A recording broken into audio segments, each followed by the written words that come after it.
up, guys? It's your boy Leo here, full of American pride today. Got my red, white, and blue on. As a military veteran, I stand for our flag, I stand for our country, I stand for our freedoms, and I stand for God. But I kneel down to no man, no one, at no time. Anyways, let me give you I like this one from CANDACE OWENS. Take a look at it. I think you're going to appreciate it. See ya. Here we go. How could a little boy ever be a man? How could the little prince ever make a stand? So just when the prince thought he was over and done, he picked up the note and it said, "To my son." He took a deep breath and opened the note he had found, and this is what his father, the king, had written down. "To my son, if you are reading this now, it means I am gone, and you are the one that must carry on. Our kingdom is now what you must save, and to do that, you have to be brave. I know what you think, you don't know what to do. But remember that I was once a little boy too. I was also small and had fear in my heart, and I didn't even know where to start. I couldn't imagine going over the hill to face the dragons that wanted to kill. But don't worry, son, you will be just fine if you can keep these things in your mind. The dragons, they aren't really that big at all. It is only in our minds that we make them so tall. Inside our brains, things always get overblown, especially things that are completely unknown. But when fear settles in and gets a hold of you, here are some things that you simply must do. Stand up straight and hold your head high and look at your fears right in the eye. Don't look away and don't try to hide. Know that you have great strength deep inside. When you stand up and go into the fray, you will feel your fears start to go away. And though there will be horror, you will feel the things you are scared of are no big deal.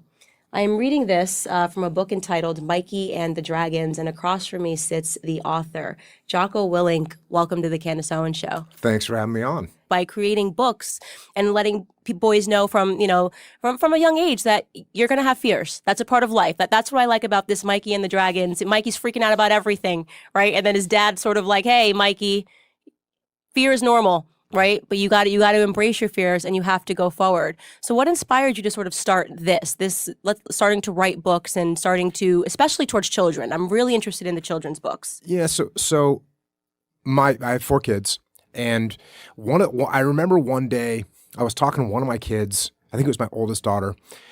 And in my mind, I was still in the SEAL teams and I was dealing with some issue at work with something was going on. There's something going on in Afghanistan. We need to get people prepared. We're running them through special training, but whatever.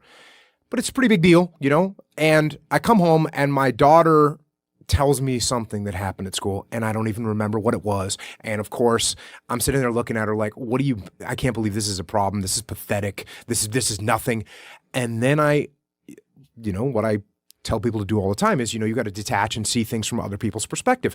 And as I'm looking at her thinking, you're pathetic for thinking that this is a problem, I'm thinking to myself, oh yeah, wait a second. This problem that she's talking about is her whole world, right? She's in 4th grade or 5th grade, and a student making fun of her or a teacher giving her a sour look, that's a big deal.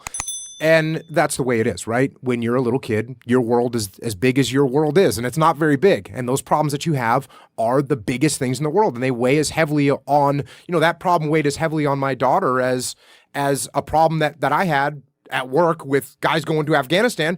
It's the same weight. It's just she's smaller, hasn't learned how to deal with it yet. So there was that, and there's also the fact that, the things that I learned in the SEAL teams served me very well.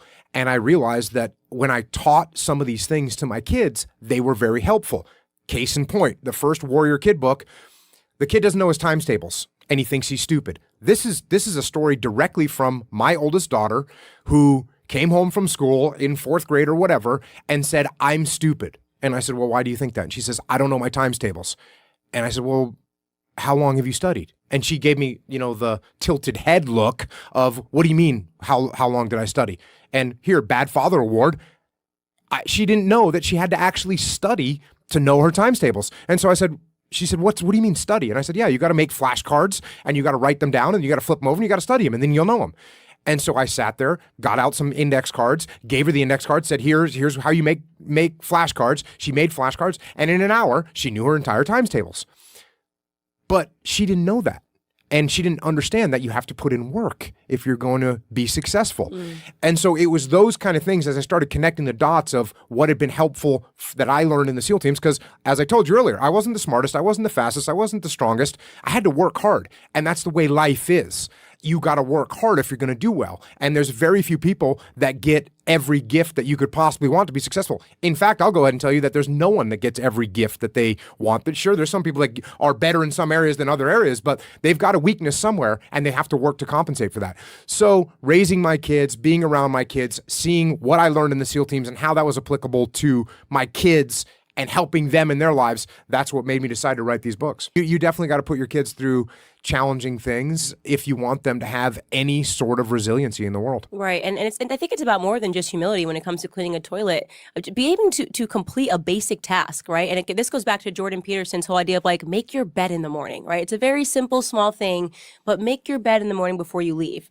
It does something to your character. I'm very big on like cleaning my room, but pre-Jordan Peterson, I didn't have to read a book to do it. I really, because I had my parents shouting at me, had to clean my room and do all of this stuff and tie my own shoes and all that stuff. I was kind of raised in the SEAL teams. I was 18 years old when I joined, but that's where I got a lot of my work ethic and philosophy from. And part of that is because I wasn't naturally good at anything. Like I wasn't the best athlete, I wasn't the strongest, I wasn't the fastest, I wasn't the best shot. So what I had to do was work hard. And that's how I made up the delta between, being a failure and being decent. And then luckily enough, like I said, moved into a leadership position. And that's what I really was something that I thought, okay, I can do this pretty good. And that's what I focused on. Right. So can you take me through just what a typical day, and I know it changes obviously if you guys have operations, but what is the typical structure of a day like for a SEAL? What time are you waking up? What are you doing? Yeah, you're right. It changes a lot. Here's the basic structure. Best day ever. Every day is awesome.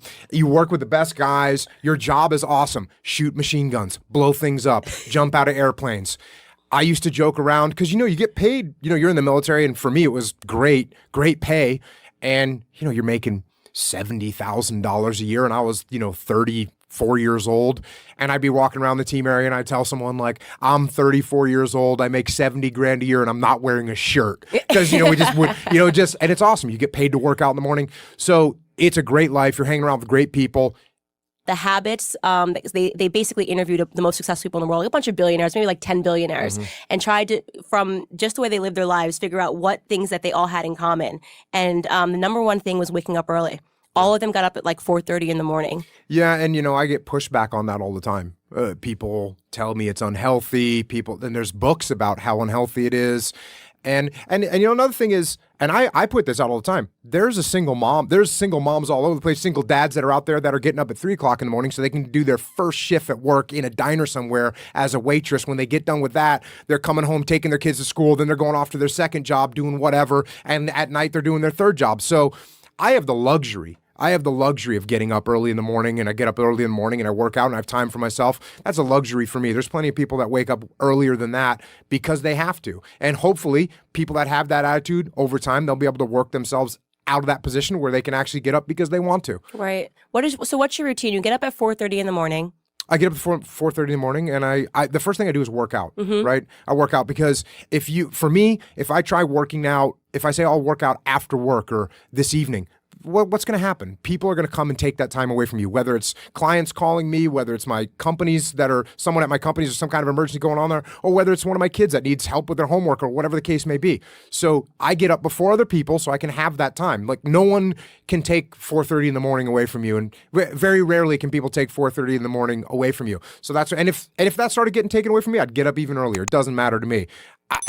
So I wake up early in the morning, I work out, then I usually get done. I'll go and, get my kids, see my kids off to school, and then I start working. Today we have boys that are fearful when they have to hear a conservative come speak on their campus. There are riots because Ben Shapiro is coming to speak on campus. This is real life, right? This is real life. This is actually Welcome to America Today.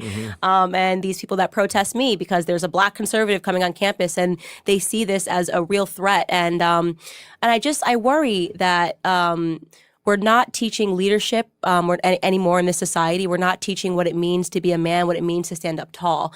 So I think you're a perfect person for me to drop all of my anxieties on. Well, thank you.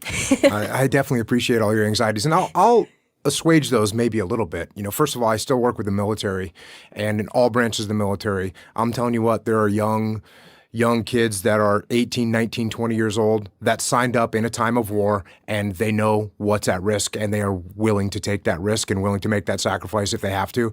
I also have a leadership consulting company where I work with companies all over the country, and the same thing. We're talking construction companies, power companies, manufacturing companies where people are out doing really hard jobs. And guess what? There's young kids, 18, 19, 20 years old, that are up in those power lines, getting things fixed, up on those high rises, building, laying steel out. So there's plenty of Americans. And I know that and I said this to Ben Shapiro when I was on his show.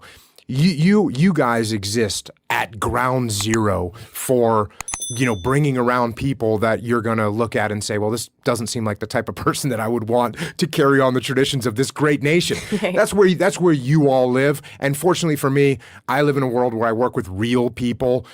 I don't speak on I can't say I don't. I have spoken on college campuses. And when I go to speak to college campuses, a lot of times I'm speaking to the ROTC people. And guess what? There's a bunch of kids in there, male and female, that are willing to step up and or shoulder the burden of freedom. So I think you get a little bit of you get a little bit trapped in the world, right, where you're surrounded by that. But I'll let you know that there's still really strong Americans out there at every age.